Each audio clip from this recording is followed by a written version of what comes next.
Hello, everybody. I'm Chaz Tanner, aka O2 Drop.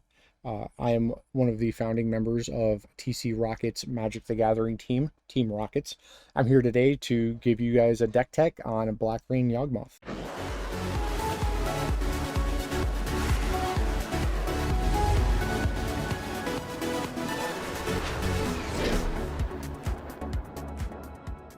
I'm here today to give you a deck tech on a old modern deck that is now getting some assistance from the new card, Agatha's Soul Cauldron. The deck typically runs anywhere between 21 to 22 lands based on user preference.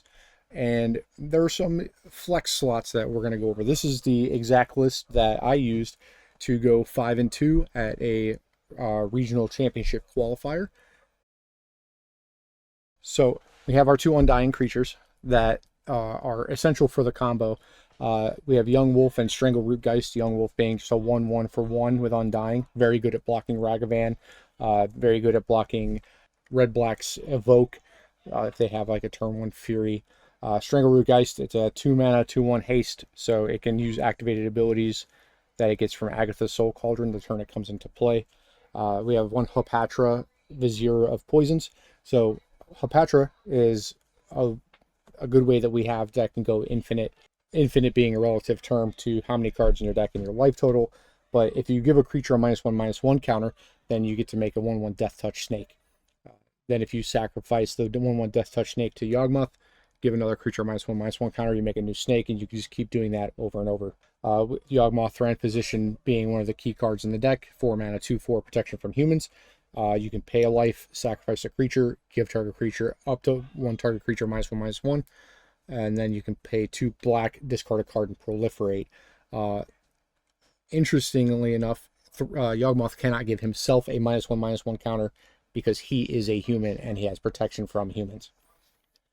We have 4 Orcish Bowmasters, which is good against all the ring decks that have been coming out. It makes 2 bodies, which is very good with Court of Calling. Court of Calling being one of our instants that can search for any creature in the deck. So if you need any combo piece, if you need any mana accelerants or just a blocker, you can go get it.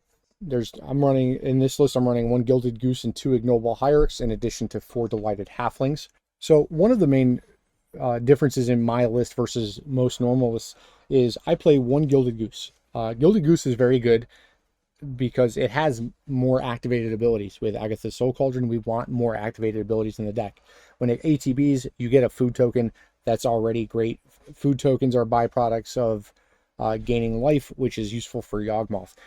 Another good thing Gilded Goose is for is when you're playing against Hammer Time.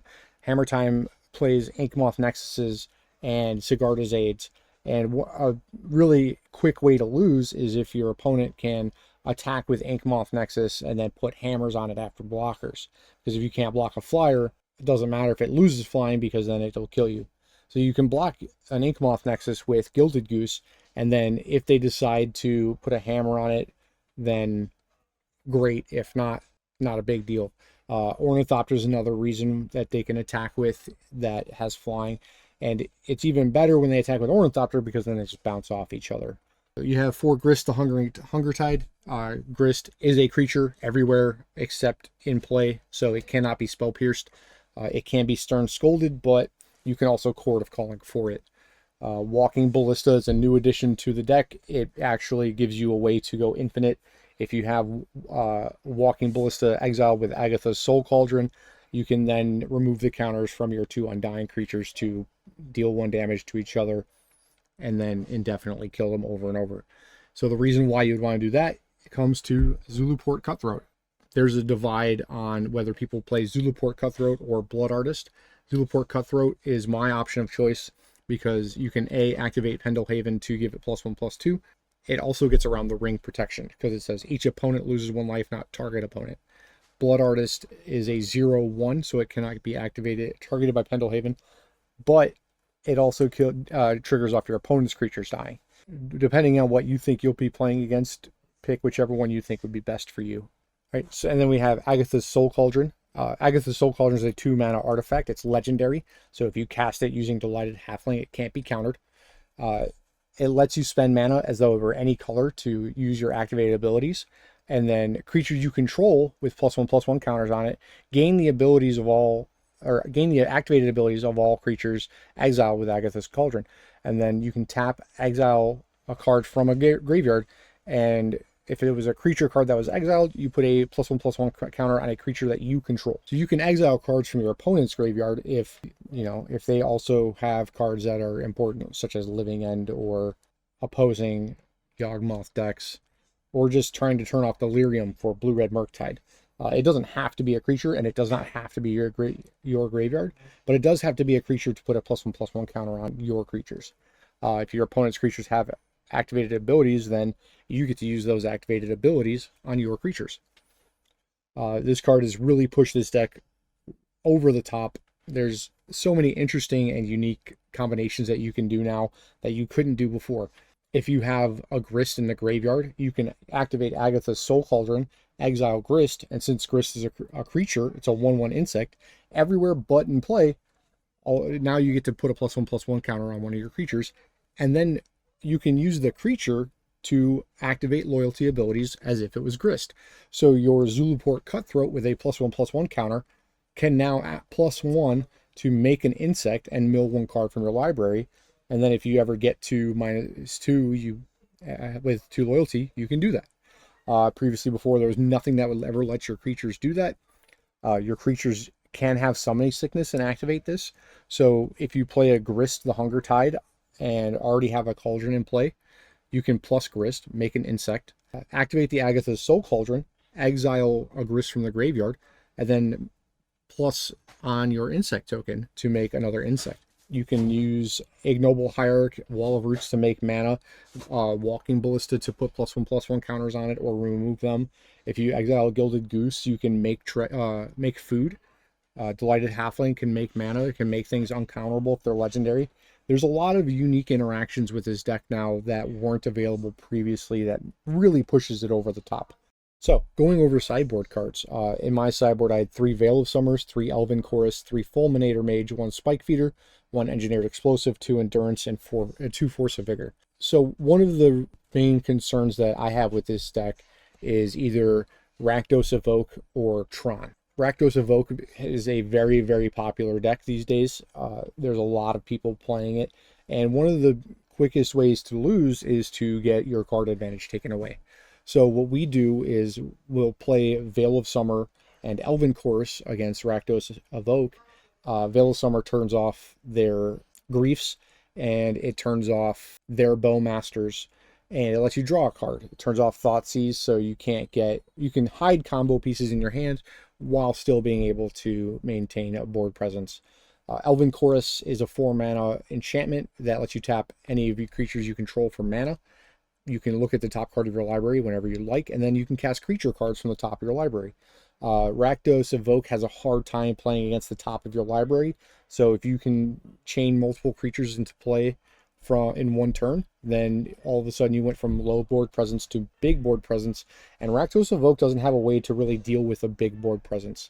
Another cool thing is, once again, Grist being an all-star, you can cast Grist from the top of your deck with Elven Chorus because it's a creature, as long as it's not in play. Against Tron, we have 3 Fulminator Mages.